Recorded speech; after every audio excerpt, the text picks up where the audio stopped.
Are you? I hope you all are doing very well. तो आज हम क्या करेंगे?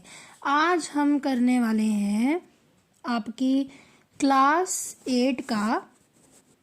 हमने पिछली वीडियो में रिफ्लेक्शन ऑफ लाइट 16 चैप्टर पूरा अच्छे से कर दिया था, है ना। आज हम क्या करेंगे, मैं आपको उसके सॉल्यूशंस तो कराऊंगा, पर हमेशा मैं सॉल्यूशन से पहले ना इसके चैप्टर के इम्पॉर्टेंट टर्म्स जरूर कराता हूँ। क्यों कराता हूँ? क्योंकि हम इम्पॉर्टेंट टर्म्स पढ़ लेते हैं। बेस्ट थिंग कि इम्पॉर्टेंट टर्म्स क्वेश्चन आंसर में बड़े काम आते हैं, क्योंकि आपके क्वेश्चन आंसर में मोस्ट ऑफ द आंसर्स जो होते हैं वो इम्पॉर्टेंट टर्म्स में से ही आते हैं। Most of the question important term पढ़ के चल जाए, आपका 50 to 55% चैप्टर कंप्लीट हो जाता है। स्पेशली बायोलॉजी के होते हैं जो मेन, और फिजिक्स के, उनके अंदर तो बस इंपॉर्टेंट टर्म्स ही इंपॉर्टेंट टर्म्स होती हैं। ठीक है, तो इस चैप्टर के अंदर जो most of the question answer है वो सारे इंपॉर्टेंट टर्म बेस्ड है। इसके 28 है, बड़े छोटे छोटे से, वो मैं आपको जल्दी से करा देता हूँ। So firstly light. What is light? Light is a form of, और हाँ मैं ज़्यादा टाइम नहीं लेने वाला इंपॉर्टेंट टर्म्स में, 28 है, मैं सिर्फ रिसाइट करूंगा और थोड़ी सी ट्रांसलेशन कर दूंगा। A form of energy that enable us to see and travels in a straight light in form of rays. ये एक तरीके की एनर्जी है, जैसे कि लाइट, साउंड एक तरीके की एनर्जी है जो कि स्ट्रेट लाइन में चलती है, कभी भी ऐसे ऐसे नहीं चलेगी। ठीक है, this will always work out in a straight line, और ये हमेशा रेज की फॉर्म में जाएगी। ठीक है, दिस इज द थिंग। और एक्सप्लेनेशन वीडियो सिर्फ मैं white board black board format में डालूंगा। सोल्यूशन वीडियो तो वही मेरी इसके अंदर डिजिटल रहेगी। बीम ऑफ लाइट क्या होती है? लाइट तो पढ़ लिया। बीम ऑफ लाइट क्या होती है? कलेक्शन ऑफ लाइट होती है जो कि सेम डायरेक्शन में जा रही है। कलेक्शन ऑफ लाइट यानी कि दो या दो से ज़्यादा लाइट्स जो सेम डायरेक्शन में जा रही हैं। ठीक है, ऐसे नहीं कि एक यहाँ पे जा रही है, एक यहाँ जा रही है, तो this is not correct. Only those light, collection of lights which go in a same direction. Reflection of light, bouncing back of light when it hits a surface in the same medium. Same medium very important शब्द है, ये आपको लगाना है, नहीं तो आपका definition 0.5 marks की हो जाएगी अगर 1 नंबर की है। जैसे कि दीवार है, दीवार के ऊपर आप बॉल मारो, बॉल फिर बाद में बाउंस बैक हो जाती है, वैसे ही लाइट भी अगर किसी तुम सरफेस में मारोगे वो बाउंस बैक कर जाएगा। This is reflection of light, और reflection of light same medium में होती है। मैंने आपको सेम मीडियम का मतलब पहले बता दिया। अगर सेम मीडियम में नहीं होगी, that will not be reflection, that will be refraction, that will be refraction. Okay, after that we have opaque objects. Oh my God, what is this? Reading mode और कर ले, रीडिंग मोड और करना पड़ेगा। Okay nice. After that opaque, transparent और translucent objects. Opaque objects कौन से होते हैं? जैसे कि बुक, टेबल, अलमीरा, पेंसिल्स एटसेट्रा। कैसे? ये जो क्या होते हैं ओपेक ऑब्जेक्ट्स, क्या करते हैं? ओपेक ऑब्जेक्ट्स तो हैं, ये जो लाइट आ रही है तुम्हारे पास, वो थोड़ी थोड़ी जो लाइट है वो तो अपने अंदर ऐसे एब्जॉर्ब ही कर लेंगे, और मोस्ट ऑफ द लाइट को क्या कर देते हैं? ये रिफ्लेक्ट कर देते हैं। मोस्ट ऑफ द लाइट को ये रिफ्लेक्ट कर देते हैं। ठीक है, यानी कि कुछ लाइट को तो एब्जॉर्ब कर लेगा, मोस्ट ऑफ को रिफ्लेक्ट कर देगा। अगर लाइट इसमें से पास कर ही नहीं रही, इसका मतलब क्या है? इसका मतलब ये है कि जो लाइट है हमारे पास, वो हमको हम उस चीज के आर पार देख ही नहीं पाएंगे। क्यों नहीं देख पाएंगे? क्योंकि लाइट ही नहीं पास कर रही। जैसे कि बुक, पेंसिल, अलमीरा, टेबल एक्सेट्रा। उसके बाद ट्रांसलूसेंट ऑब्जेक्ट्स। ट्रांसलूसेंट ऑब्जेक्ट्स कौन से होते हैं जी? ट्रांसलूसेंट ऑब्जेक्ट्स वो ऑब्जेक्ट होते हैं जिनके through maximum of the light तो पास कर जाएगी। हाँ, जिनके थ्रू मैक्सिमम लाइट ऑफ तो पास कर जाएगी, बट कुछ लाइट होगी, बट बहुत कम अमाउंट होगी लाइट की, जो बाद में रिफ्लेक्ट बैक हो जाएगी। ठीक है, अब अगर सभी लाइट नहीं पास ऑन हो रही, तो जो लाइट जा रही है तो पार्शियली दिखेगा ना आपको। तो वैसे ही जैसे कि बटर पेपर के थ्रू पार्शियली दिखता है, इनके थ्रू हमको पार्शियली दिखता है। वीकेंड नहीं, we can partially see through these things। जैसे कि बटर पेपर ना होता है, जैसे बटर पेपर की जगह तुम लोग ऑयल्ड पेपर ले सको। अगर तुम पेपर के ऊपर बटर लगा के उसको सुखाओगे ना, तो तुम देखोगे वो थोड़ा सा ना उसके थ्रू पार्शियल दिखेगा। उसको ट्रेसिंग पेपर भी कह देते हैं हम लोग। फ्रॉस्टेड ग्लास मतलब जैसे कि जब तुम कह लो कि जिस सर्दियों के वक्त थोड़ी धुंध सी नहीं आ जाती कांच पे, तो तुम उसको फ्रॉस्टेड ग्लास भी कह सकते हैं। थिनली स्लाइस्ड अनियन, यानी कि प्याज को तुम बड़ा पतला पतला काटोगे तो तुम क्या देखोगे, प्याज के थ्रू भी तुम थोड़ा थोड़ा तुमको दिखता है। स्मोक मैंने इसकी एग्जांपल ज़्यादा दी क्योंकि बच्चों को अक्सर 2 से ज़्यादा एग्जांपल्स पता ही नहीं होती ट्रांसल्यूसेंट ऑब्जेक्ट्स की। स्मोक के थ्रू भी क्लियरली नहीं दिखता, थोड़ा थोड़ा दिखता है। और ऑक्सी मार्बल, ये एक्चुअली ऑक्सी मार्बल नहीं, तुम इसको ऑक्सी पिंक मार्बल देख लो। ऑक्सी पिंक मार्बल एक तरीके का मार्बल होता है जिसके थ्रू थोड़ा थोड़ा दिखता है, ज़्यादा क्लियर नहीं दिखता, बहुत थोड़ा दिखता है। ट्रांसपेरेंट ऑब्जेक्ट्स कौन से होते हैं? ये वो ऑब्जेक्ट होते हैं जो मैक्सिमम अराउंड, जैसे कि ये ऑब्जेक्ट है, इसमें से जो लाइट की बीम आ रही है इसके अंदर तो मैक्सिमम ऑफ जो लाइट है वो पास हो जाएगी, ठीक है, और ये बहुत कम अमाउंट ऑफ लाइट पास करता है, ठीक है। Reflects very less amount of light, तुम ऑलमोस्ट काटे दो सभी लाइट पास कर जाती है इसमें से, ठीक है। हम इनके थ्रू क्लियरली देख सकते हैं, जैसे कि क्लीन ग्लास हो गया, साफ शुद्ध हवा होगी, प्योर वाटर, तुमने देखा होगा रील्स वगैरह के अंदर प्योर वाटर के अंदर नदी जा रही होती है, कितना अच्छा लगता है। उसके बाद क्या है, डायमंड्स के थ्रू भी थोड़ा थोड़ा के डायमंड्स के थ्रू भी क्लियर दिखता ही है, एंड एटसेट्रा। उसके बाद regular and diffuse reflection, what are these? वो हमको पता ही है, रेगुलर रिफ्लेक्शन वो होती है जो कि स्मूथ सरफेस पे होती है, पूरी बीम एक डायरेक्शन में रिफ्लेक्ट आउट होती है और एक शार्प क्लियर इमेज फॉर्म होती है। मैं पहले कह रहा हूँ 6 मिनट अभी भी निकल चुके हैं हमारे पास, मैं तुमको जल्दी एंड करना चाहता हूँ, इसलिए मैं इंपॉर्टेंट पॉइंट सिर्फ रिसाइट करूँगा, ठीक है। और यहाँ पे क्या हो रहा है, क्लियर शार्प इमेज बन रही है, जैसे कि हमारे पास मेयर्स नहीं, अरे क्यों इतनी स्पेलिंग मिस्टेक्स है। For example, mirrors at our home still water, जो पानी बिल्कुल स्टिल होता है उसके अंदर भी हम अपनी रिफ्लेक्शन क्लियर देख पाते हैं। पॉलिश मेटल, जो मेटल ज़्यादा पॉलिश होता है उसमें भी। और retro reflectors, what is a retro reflector? This is a retro reflector. आपको कोई नई बात पता चले, अच्छी बात है। इसके अंदर मिरर्स को ऐसे एंगल में रखा जाता है कि अगर मान लो ये ओरिजिन सोर्स है, लाइट का ये ओरिजिन सोर्स है, यहाँ से हमारी लाइट जो है वैसे सीधी आ रही है, तो ये ज़्यादा ऐसे नहीं करेगा। इसके अंदर मिरर्स का पहली बात एंगल ही ऐसा होता है कि ये ऐसे ना आसपास करके उसको उसी ओरिजिन सोर्स के पास भेज देगा। तो ये भी हमारे पास वही होती है रेगुलर रिफ्लेक्शन।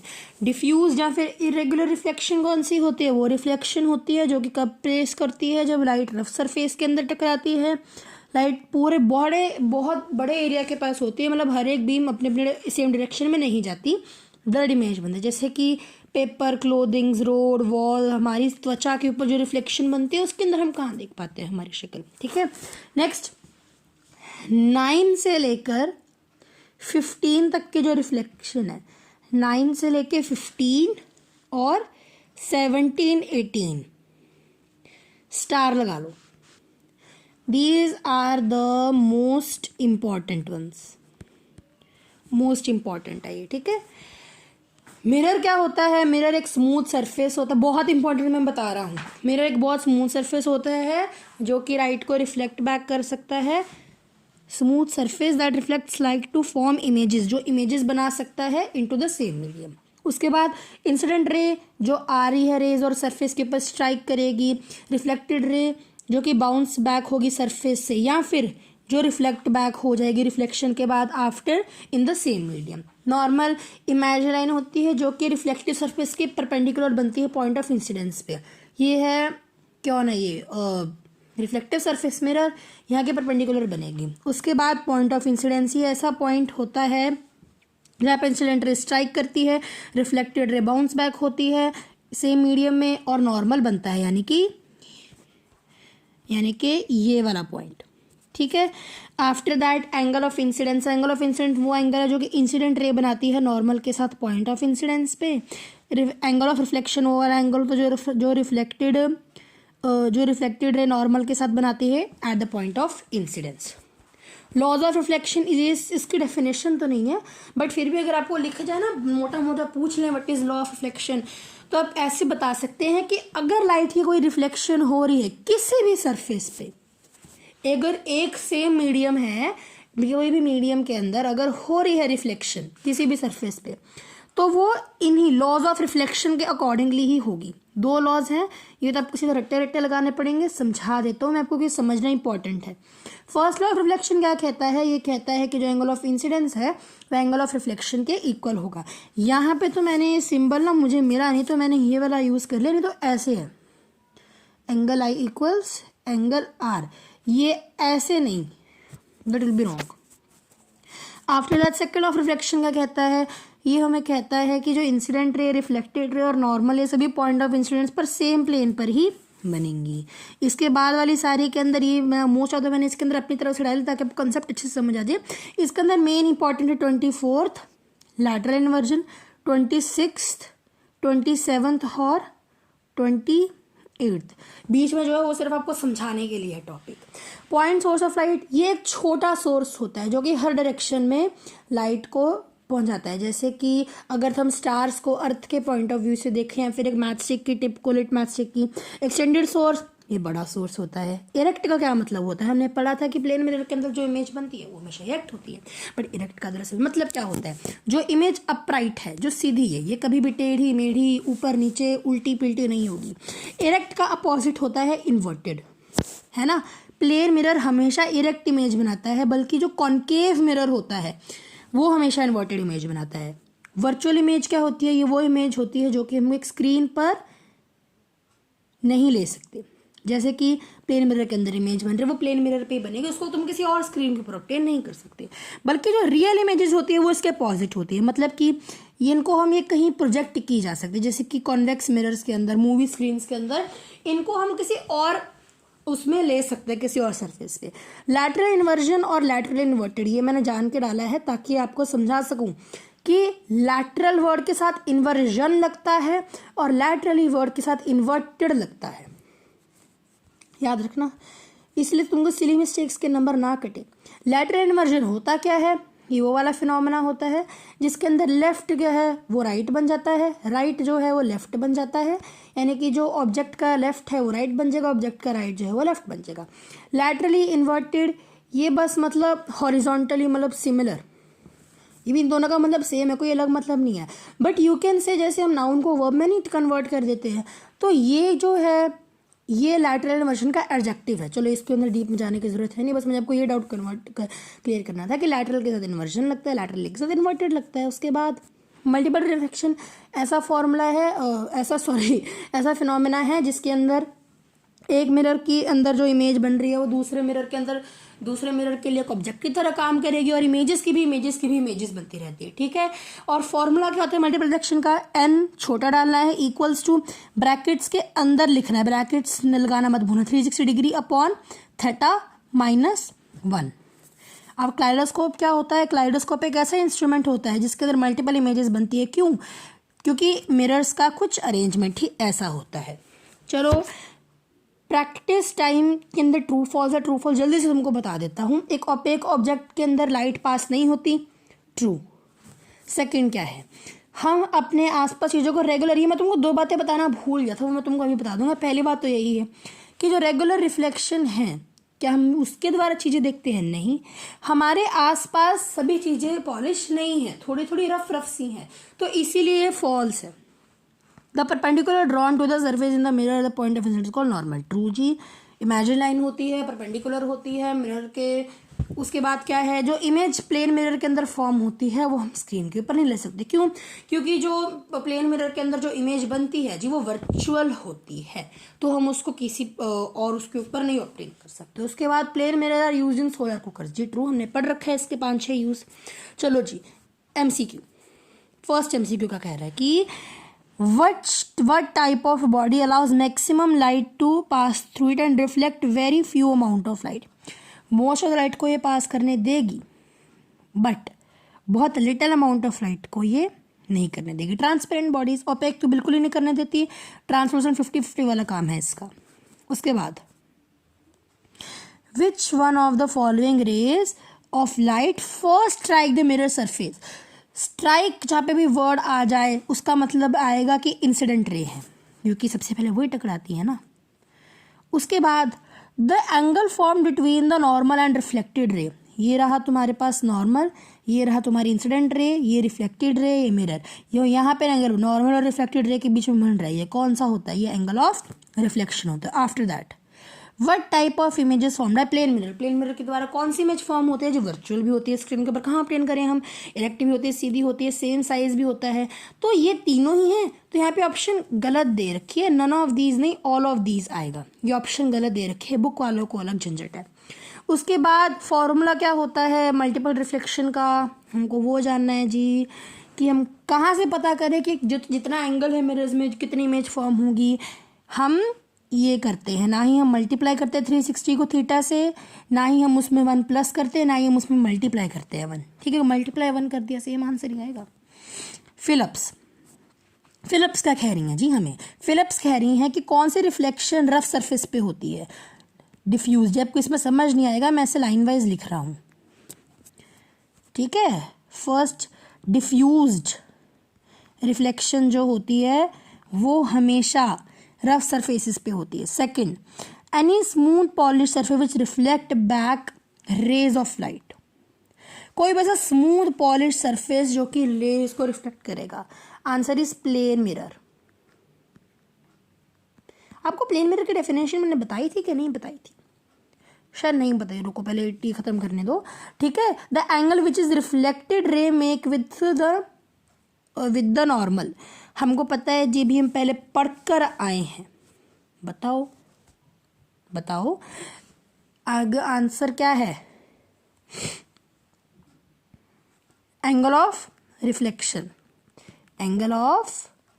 रिफ्लेक्शन। फोर्थ क्या है? अगर मिरर्स को परपेंडिकुलर रखा जाए एक दूसरे के ऑब्जेक्ट के, तो हमको कितनी इमेजेस मिलेगी? याद रखना, perpendicular means this, parallel means this. Okay, हमेशा ये बात, ये तो सिंपल मैथ है। परपेंडिकुलर मतलब 90 डिग्री, पैरेलल मतलब कि जो साथ साथ चल रहे हैं। तो जो परपेंडिकुलर यानी कि 90 डिग्री, चलो थोड़ा सा मैथ लगाओ, 360 डिग्री अपॉन 90 डिग्री रखो, 0 0 कट कर दो, 360 90 को आंसर करो, 4 आएगा। 4 - 1 कितना होता है? 3 होता है। आंसर 3 आएगा। ये बच्चा पागल है, इन्फिनिट लिख रखा है इसने। तो याद रखना कि जरूरी नहीं तुमको एंगल देखे रखेंगे, ये परपेंडिकुलर मीन्स 90 डिग्री। उसके बाद एक्सीडेंट्स को प्रिवेंट करने के लिए कौन से मिरर्स को रोड बेंड्स पे लगाया जाता है? प्लेन मिरर्स को। हमने पूरे इसके अंदर एक टाइप का मिरर तो पढ़ा है, plane mirror. True false. First true false की जो रिफ्लेक्शन बनती है वॉल्स पे, चेयर्स पे, फ्लोर्स पे, ट्रीज पे, ये सभी डिफ्यूज रिफ्लेक्शन होती है। चलो गिनते हैं। वॉल्स के ऊपर डिफ्यूज होती है, चेयर के ऊपर डिफ्यूज होती है, ट्रीज के ऊपर भी होती है। देखो जो फ्लोर होता है हमारे पास, फ्लोर तो शाइनी भी हो सकता है, फ्लोर रफ भी हो सकता है, तो हमको क्या पता? तो इसका आंसर आएगा फॉल्स। ठीक है। इरेगुलर और diffuse reflection help us to see all things around us. हाँ जी, ट्रू।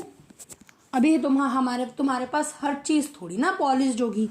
उसके बाद reflected ray transmit to another medium after reflection. Reflection के अंदर रिफ्लेक्टेड रे किसी और मीडियम में चले जाती है? नहीं जी, वो तो रिफ्रैक्शन के अंदर होता है। ये फॉल्स है statement.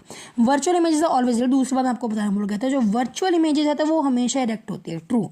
Laterally inverted images are upside down.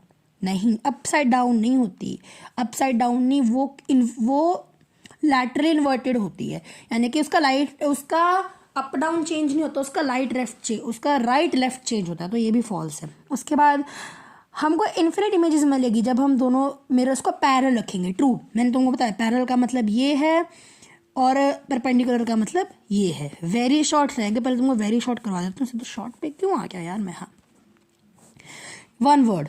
Form of energy travels in a straight line. वो कौन सी एनर्जी है जो हमेशा स्ट्रेट लाइन में चलती है? जी, लाइट चलती है। Object that partially allows some light to penetrate मतलब पास करना, डालना, penetrate it and reflects the remaining light. ठीक है, तो बस यही है कि कम लाइट कौन ट्रांसफर करता है? और translucent objects. After that the angle which is incident ray make with normal. Incident ray normal के साथ क्या बनाती है? Angle of reflection. तो खुद देखो कि इंपॉर्टेंट टर्म्स हर जगह काम आ रही हैं। After that, the phenomenon in which there is an interchange of left and right between the object. left right किसका चेंज होता है? lateral inversion का. यहाँ पे lateral inversion लिखो कि laterally inverted नहीं. आफ्टर दैट ऑप्टिकल इंस्ट्रूमेंट जो कि मल्टीपल रिफ्लेक्शन को फॉलो करता है. हमने एक ऑप्टिकल मीडियम के बारे में पढ़ा है विच इज KALEIDOSCOPE. और मैं टीचर से पूछ सकना, अगर आपको कलेडोस्कोप की स्पेलिंग खटकती है तो पेरिस्कोप भी लिख सकते हैं. PERISCOPE. नहीं, पेरिस्कोप नहीं लिख सकते हैं. पेरिस्कोप के अंदर मल्टीपल रिफ्लेक्शन होती है. हाँ, पेरिस्कोप के अंदर मल्टीपल रिफ्लेक्शन होती है. हाँ जी, जो पेरिस्कोप होता है उसके अंदर मल्टीपल रिफ्लेक्शन होते हैं. चलो शॉर्ट आंसर्स करते हैं. सबसे पहला, रिफ्लेक्शन ऑफ लाइट की डायग्राम बनानी है. ये रही आपकी डायग्राम. ऐसी सुंदर सुंदर डायग्राम बनानी आती है. क्या क्या गलतियां होती हैं आप लोग वो देख लो. मिरर को आपने सीधा ऐसे ही रखना है. करेक्ट जी. एरो लगाना मत भूलना इंसिडेंट और रिफ्लेक्टेड रे में. नॉर्मल को you will always draw as a dotted line, straight line ऐसे नहीं बनानी. उसके बाद ये हमेशा छोटा आई और छोटा आर ही लिखना है, बड़ा बड़ा कैपिटल नहीं लिखना जब भी डायग्राम पे नॉर्मली भी. उसके बाद इमेज वाली लाइन तुम्हारी डॉटेड होने चाहिए. ये भी चलो सही है यहाँ पे, ये बात तुम लोग याद रखना. Second, define the point of incident. Point of incident को हम ऑलरेडी इंपॉर्टेंट टर्म्स में कराए हैं. ये state the laws of reflection, ये भी इंपॉर्टेंट पॉइंट्स में कराए. मल्टीपल रिफ्लेक्शन का क्या मतलब होता है कर तो आए. उसके बाद ये तीन तो देखो इंपॉर्टेंट टर्म्स में ही कवर हो गए. उसके बाद हमको पूछा है कि अगर दो मिरर्स के बीच में एंगल 30 डिग्री का, 90 डिग्री का है, 60 डिग्री का और 30 डिग्री का, तो कितनी इमेजेस बनेगी. मैं तुमको तरीका बताता हूँ कैसे लिखते हैं.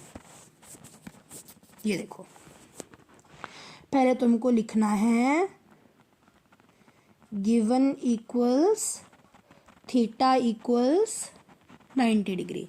सेकंड में तुम लिखोगे टू फाइंड इमेजेस फॉर्म्ड. कितनी इमेजेस फॉर्म होगी. फिर तुमको लिखना है एस वी नो, क्या नो है हमके कि small n equals bracket open 360 degree upon theta bracket close -1. तो हम यहाँ पे लिख देंगे, सॉल्व कर देंगे. n equals 360 degree upon 90 degree bracket -1. उसके बाद हम क्या लिख देंगे, n इक्वल्स 360 डिग्री, मैं फिर से स्टेप रिपीट कर रहा हूँ, upon 90 degree -1. n equals 360 degree upon 90 degree -1. 0 से 0 cut, 36 9 cut. n equals 4 -1, n equals 3. तो फिर लिखोगे therefore 3 images will form if theta. ये देखो जैसे 90 डिग्री का ये रहा, तो वेट अ मिनट, तुमने एक स्टेप यहाँ पे इन्होंने स्किप कर दिया. कटिंग तुमको शो करनी ही करनी है. ये तुमको लिखना है n equals 360 degree upon theta वाला. पहले तुमको फॉर्मूला मेंशन करना है. ये तुमको ये सॉल्व करके दे रखे हैं. यहाँ पे ये ब्रैकेट इन्होंने एक्स्ट्रा डाल रखी है एडिटर साहब ने. और तुमको फाइनल आंसर ऐसे, अगर तुमको एक से ज़्यादा दे रखी है फाइंड करने को, तुम ऐसे अच्छे से लास्ट में ऐसे लिख सकते हो कि for theta 93 images, for theta 65 images, for theta 30 11 images. Long answers पे चलते हैं जी. रेगुलर और डिफ्यूज रिफ्लेक्शन के बीच में डायग्राम्स की हेल्प से क्या करना है, तुमको डिफरेंशिएट करना है. ऐसे अच्छी अच्छी डायग्राम बनानी है. अच्छा तुमने पॉलिश सरफेस बनाना है. अच्छी तुमने यहाँ पे ये बनानी है, एरोज लगाने, बीच में सीधा सीधा नॉर्मल लगाना है. ये कुछ ऐसे ऑब्जेक्ट्स होते हैं जो हाईली पॉलिश है, जैसे कि मिरर्स, टाइनी शील, स्मूथ सरफेसेस होते हैं. इन पे लाइट फॉल करते हैं. इस तरीके से करते हैं कि सारी बीम जो है वो एक जगह पे रिफ्लेक्टेड होती है, एक डायरेक्शन में ही, जो कि शार्प क्लियर इमेज बनाती है. इसे रेगुलर रिफ्लेक्शन कहते हैं. अरे हम कर आए हैं. Second, diffuse reflection. इसके डायग्राम ऐसे डिवाइडेड कर बनाना है, ऐसे ऐसे करना है. अच्छा याद रखना, तुमने ऐसे तो बना दिया, ये तुम्हारी इंसिडेंट रे यहाँ, रिफ्लेक्टेड रे यहाँ जा रही है, एक की यहाँ जा रही है, एक की वहाँ जा रही है, तो तुम तीनों का नॉर्मल भी फिर टेढ़ा टेढ़ा ही बनेगा थोड़ा सा. सेकेंडली, ये क्या है, कुछ ऑब्जेक्ट्स जो कि शाइनी नहीं होते, रफ होते हैं, जब लाइट इन पे फॉल करती है तो ये इस तरीके से रिफ्लेक्ट होता है, बड़े सारे एरिया में रिफ्लेक्ट होता है, लार्ज एरिया में, जिससे ब्लरी और अनक्लियर इमेज बनती है, इन्हें हमें डिफ्यूज रिफ्लेक्शन कहते हैं। सेकंड क्वेश्चन आपका एक्टिविटी बेस्ड है। नॉर्मली एक्टिविटी बेस्ड क्वेश्चन तुमको एटलीस्ट एग्जाम में तो नहीं आते, ये हमने ऑलरेडी डिस्कस कर रखे हैं, बट स्टिल मैं तुमको वर्बल एक्सप्लेनेशन दे देता हूँ। फर्स्ट लॉ क्या था कि angle of incidence equal angle of reflection. तुमसे पूछ ले वहाँ पे ऐसे नहीं लिख के आओगे, तुमको प्रॉपर लिखना पड़ेगा, first law of reflection states that करके। यहाँ पे क्या है, तुमने एक टेबल लेना है, टेबल पर तुमने एक मिरर रख देना है। अच्छा, aim will be to study the first law of reflection, नहीं टू, हाँ द एम लिखोगे तुम कि to study the first law of reflection. Material require तुम क्या लिखोगे, मिरर, विजिबल लेजर एंड इसे क्या कहते हैं, डीप प्रोटेक्टर कहते हैं, हाँ protractor, to measure the angle. उसके बाद तुमने क्या लिखना है, एक तुम लिख लो पेन या फिर पेंसिल एंड अ स्केल। तुम क्या करोगे, टेबल रखोगे, टेबल पे तुम मिरर को रखोगे, उसके बाद तुम लेज़र बीम को केयरफुली लोगे और वहाँ से ऐसे डालोगे, यहाँ से जाएगी, फिर तुम पेंसिल के थ्रू इसे ट्रेस करोगे और इसे ट्रेस करोगे, बीच में जो यहाँ पे तुम्हारा मिरर है उसके लेवल पे तुम एक 90 डिग्री की लाइन बनाओगे जो कि इनके बीच में से जा रही है, ठीक है। अब तुम ये मत कहना कि भाई ये तो तुमने 0 डिग्री दिखा दिया, ये 90 डिग्री ही है, क्योंकि हमने डी को इस तरीके से मेजर करते हैं। अब अगर तुम मेजर करोगे, तुमने इसको ले लो पॉइंट ओ, इसको ले लो पी, इसको ले लो क्यू, इसको ले लो जेड, तुम लिखोगे क्या, ऑब्जर्वेशन में हम देखेंगे कि जो एंगल ओ जेड पी है दैट इज़ कितना, मेजर करो 30 degree, angle P Z Q कितना है, वो भी 30 डिग्री है। ये इंसिडेंट एंगल, ये एंगल ऑफ, ये इंसिडेंट एंगल, ये रिफ्लेक्टेड एंगल हो गया, मैंने गलत बोला, angle of incident angle of reflection होता है, ठीक है। बस ऐसे करना है। ये इमेज जो मैंने उठाई है ये AJP पटेल इंस्टीट्यूट से उठाई है, ठीक है। So source of the image is this. Third हमको क्या करना है, इमेज जो कि पॉइंट सोर्स और एक्सटेंडेड सोर्स होते हैं। बच्चे ना इसको क्या करते हैं देख के, ओ माय गॉड डायग्राम देख के डर जाते हैं। मेरी बात सुनो, कुछ नहीं है, जो मेन में एंड पे ब्लू लाइन दे रखी है ना, मेजॉरिटी मार्क्स इसके हैं, तो तुम ये लाइन अच्छे से समझ लो। तुमको ये वाली लाइन बस ऐड कर देनी है, ये वाली लाइन यहाँ पे लगा दो, बस एक पॉइंट इसके अंदर एक्स्ट्रा है। इसमें क्या बता रखा है, कुछ नहीं है। अगर तुमको समझना है, ये पिक्चर तुमको क्या बतानी कि जो लाइन AB है, AB हमारे पास मिरर है, पॉइंट O है वो सोर्स पॉइंट है, RQ आईज है हमारी, जो रेज OP है, ठीक है, और OQ है, ये मिरर को P और Q पॉइंट पे जाके टकरा रही हैं रिस्पेक्टिवली। ये जो रेज है लॉज ऑफ रिफ्लेक्शन के अकॉर्डिंगली ये PR और QR लाइंस को जन्म दे रही हैं। अगर हम लोग इनको एक्सटेंड बैक करें, एक्सटेंड बैक तुमको पॉइंट के थ्रू करना है, पॉइंटेड लाइन के साथ, ठीक है। इनको पॉइंट T में मिलाते हैं, और अगर हम लोग O और T को ज्वाइन करेंगे तो हम क्या देखेंगे, OL और TL ये दोनों इक्वल होंगे। तो हम क्या कह सकते हैं कि जो इमेज हमारे मिरर के अंदर फॉर्म हो रही है वो उतनी ही फार बिहाइंड होगी जितने ऑब्जेक्ट है, बस। Second image extended source. अब चलो जहाँ पे हमने पॉइंट था वहाँ पे हमने एक ऑब्जेक्ट रख लिया, उस ऑब्जेक्ट का नाम हमने क्या दे दिया, P। क्यों, इसके अंदर गलती है, यहाँ पे इमेजिनरी लाइन आएगी, इसके अंदर भी गलती है, ये नॉर्मल भी हमारा इमेजिनरी बनेगा, स्ट्रेट लाइन मारी है, नंबर काटा मारेंगे, ठीक है। उसके बाद क्या दे रखा है, जो AC है वो मिरर दिखा रहे हैं, ये जो ऑब्जेक्ट है वो कितना बड़ा है, पॉइंट से तो बड़ा ही है, तो ज़्यादा रेज इमर्ज होगी उसमें से। फॉर सिंप्लिसिटी के से चलो हमने कंसीडर कर लिया, इसके दो एक्सटेंड पॉइंट ले लिए, ठीक है, P और Q। इन दोनों पॉइंट जो यहाँ से हमने दो लाइट रेज इमर्ज कर दी जो कि रिफ्लेक्ट कर रही हैं, ये रिफ्लेक्ट होगी, बाद में ये आइज़ के अंदर जाके आएगी ऑब्वियसली। ये जो डाइवर्ज ले है यानी कि ये जो लेज फैली हैं ये हमारी आइज़ में जाएगी।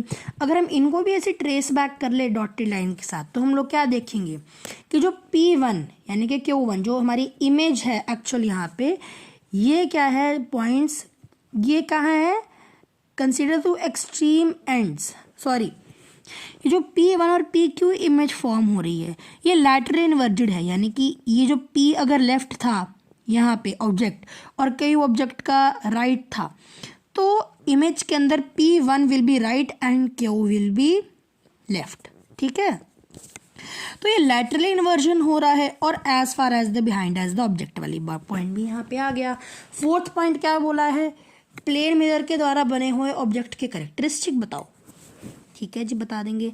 5 कैरेक्टरिस्टिक है। फर्स्टली इरेक्ट होगी, दूसरी वर्चुअल होगी, तीसरी सेम सही एज द ऑब्जेक्ट, फोर्थ क्या होगी लैटरली इन्वर्टेड होगी, fifth will be as far behind as the mirror as it is front of it. ठीक है, अगर इसको फिफ्थ पॉइंट का मतलब नहीं समझ आ रहा ना, as far behind the mirror does it in the front of it, यानी कि ये मिरर है, अगर ये ऑब्जेक्ट है, ये जो है 5 सेंटीमीटर दूर है, तो जो इमेज फॉर्म होगी वो भी 5 सेंटीमीटर दूर होगी। ठीक है, अगर तुमसे पूछ लें कि अगर जो ऑब्जेक्ट है और जो इमेज के अंदर ऑब्जेक्ट है दोनों का डिस्टेंस 10 सेंटीमीटर है, तो मिरर और ऑब्जेक्ट के बीच का डिस्टेंस कितना होगा, 5 सेंटीमीटर होगा। 10 का हाफ कर दो ना, क्योंकि हाफ डिवाइड हो रहा है। उसके बाद मल्टीपल रिफ्लेक्शन हम कहाँ कहाँ देख सकते हैं, एग्जाम्पल दो डेली लाइफ के अंदर। मल्टीपल रिफ्लेक्शन कब अक्कर होती है, जब लाइट रेज जो होती है वो 2 मिरर्स के बीच में एक रिफ्लेक्ट होती रहती है, और हम इसको डेली लाइफ में कई सिचुएशंस में देख सकते हैं। तुमको वैसे तो 2 पॉइंट लिख लो, 2 पॉइंट लिख लो, कोई ज़्यादा दिक्कत है नहीं। अगर ज़्यादा नंबर का क्वेश्चन आ जाता है ना, तो मैं 3 पॉइंट लिखवा दिए मैंने। ठीक है, तो तुम 3 पॉइंट के अंदर लिख लो, बढ़िया रहेगा, तुमका याद कर लो। फर्स्टली क्या है, बार्बर शॉप। बार्बर शॉप के अंदर जो मिरर है, जो हमारे हेड का बैक है, वो दिखने में हमको हेल्प होती है। सेकेंडली क्लाइडोस्कोप, ब्यूटीफुल पैटर्न देख सकते हैं। सी पेरिस्कोप। पेरिस्कोप का क्या होता है, ये वो चीज़ देखने में काम आता है जो हम नॉर्मल आई लेवल में सिचुएशन में नहीं देख सकते, थोड़ी ऊपर की चीज़ें देख सकते हैं हम उससे। एंड 6th के अंदर अगर क्लाइडोस्कोप क्या होता है, कैसे बना सकते हैं। क्लाइडोस्कोप एक ऐसा इंस्ट्रूमेंट होता है जो कि बहुत सारे मिरर के अरेंजमेंट से बना होता है, एक पर्टिकुलर एंगल पे होते हैं। ये मल्टीपल रिफ्लेक्शन का कॉन्सेप्ट फॉलो करता है। आगे वाला लाइन कट कर दो, इसका कुछ काम है नहीं।